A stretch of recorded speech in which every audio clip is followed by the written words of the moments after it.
Morning students, आपके फिर से स्वागत है हमारे YouTube channel let's crack GK में। आज हम आपके सामने क्लास 10th मैथ के लिए एक बहुत ही इंपॉर्टेंट वीडियो लेके आए हैं।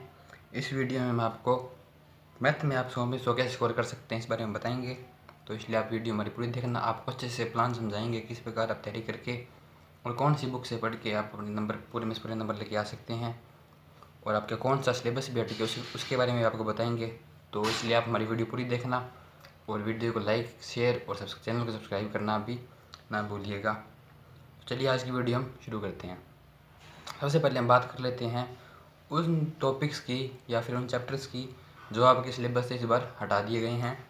तो सबसे पहले देखते हैं हम चैप्टर फर्स्ट, जो कि आपका रियल नंबर्स है। चैप्टर फर्स्ट की जो एक्सरसाइज 1.1 है उसके क्वेश्चन नंबर 2 से लेकर क्वेश्चन नंबर 5 तक आपका हटा दिया गया है।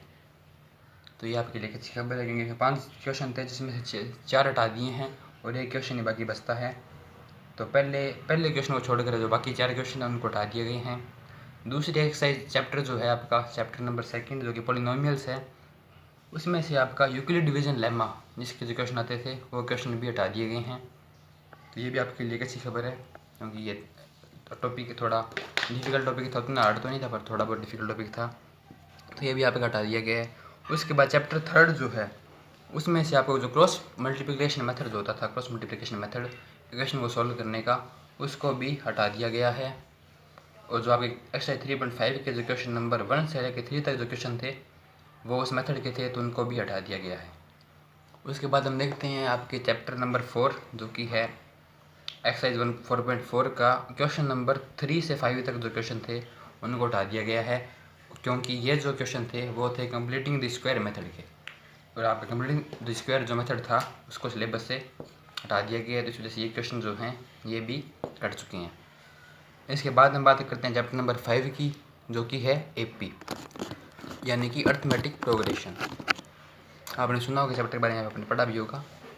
तो ये जो चैप्टर है, इस चैप्टर में जो आपकी एक्सरसाइज नंबर 5.3 थी, 5.3 जो एक्सरसाइज थी उसके 5 क्वेश्चन यानी कि क्वेश्चन नंबर 15 से लेकर क्वेश्चन नंबर 20 तक हटा दिए गए हैं। ये भी क्योंकि ये काफ़ी ज़्यादा हार्ड क्वेश्चन थे, ये जो क्वेश्चन थे ये हार्ड थे, इजी क्वेश्चन नहीं थे, तो इनको हटा दिया गया। तो आपके लिए अच्छी खबर है। उसके बाद हम देखते हैं चैप्टर नंबर 6 जो कि ट्राइंगल्स का है। इसकी थ्योरम जो 6.6 और 6.9 थी, ये दोनों थ्योरम हटा दी गई है और इन पे बेस्ड के जितने भी क्वेश्चन होंगे वो क्वेश्चन भी हटा दिए गए हैं।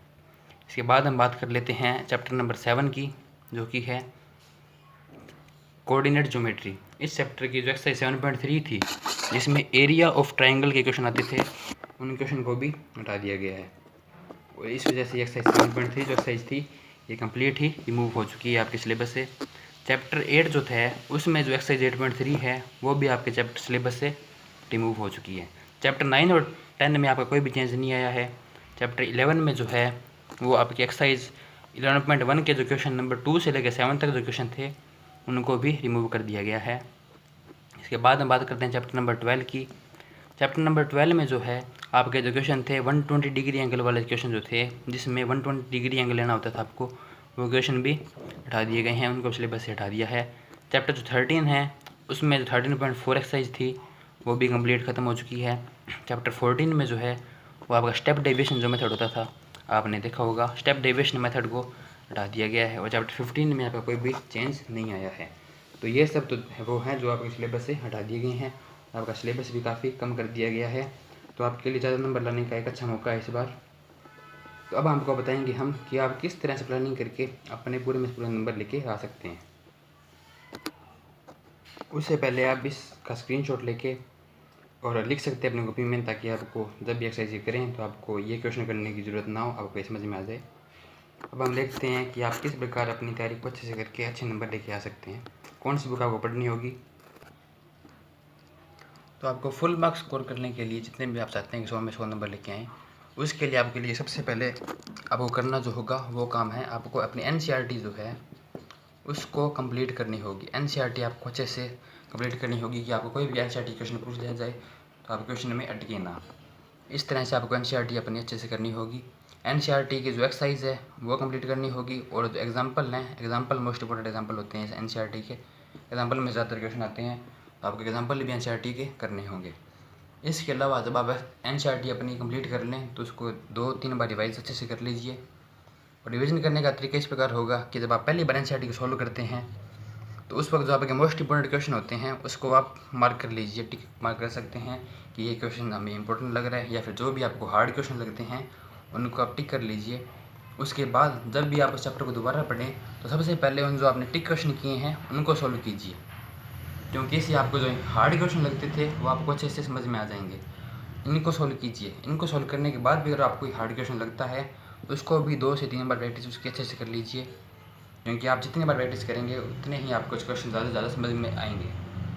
और इस तरह से आप अपनी एनसीईआरटी को कंप्लीट पूरी कर लीजिए और अच्छे से इसको सॉल्व कर लीजिए। कंप्लीट एनसीईआरटी को आप सॉल्व कर लीजिए, जितने भी एग्जाम्पल हैं, एक्सरसाइज है, सभी को अच्छे से सॉल्व कीजिए। इसके बाद आप जो काम कर सकते हैं वो है एनसीईआरटी की आपकी जो एग्जाम्पलर की बुक आती है। एग्जाम्पलर की आपने सुना होगा इसके बारे में। एग्जाम्पलर की जो बुक होती है उसके आप क्वेश्चंस कर सकते हैं। अगर आपके पास सारे क्वेश्चन करने का टाइम नहीं होता तो आप उसके जो एग्जाम्पल होते हैं उन एग्जाम्पल को भी सोल्व कर सकते हैं। और साथ ही साथ आपको प्रीवियस ईयर जो क्वेश्चन होते हैं, प्रीवियस ईयर के क्वेश्चन पेपर जो होते हैं उनको करना मस्ट है। ये क्वेश्चन करने बहुत ज़्यादा ज़रूरी है, तो आप पिछले 3 से 4 साल पेपर उठा के उनको भी सोल्व कीजिए अच्छे से, क्योंकि उससे आपको समझ में आएगा कि आपके जो बोर्ड एग्ज़ाम होता है उसमें क्वेश्चन किस हिसाब से आते हैं और किस प्रकार के क्वेश्चन आते हैं। डायरेक्ट एनसीईआरटी से आते हैं या फिर बाहर से भी आते हैं। तो आप जब भी प्री एग्ज़ाम की तैयारी करें तो प्रीवियस ईयर क्वेश्चन करना ना भूलें। इसके अलावा आप क्या कर सकते हैं कि आपके रिवीजन अच्छे से करते रहें।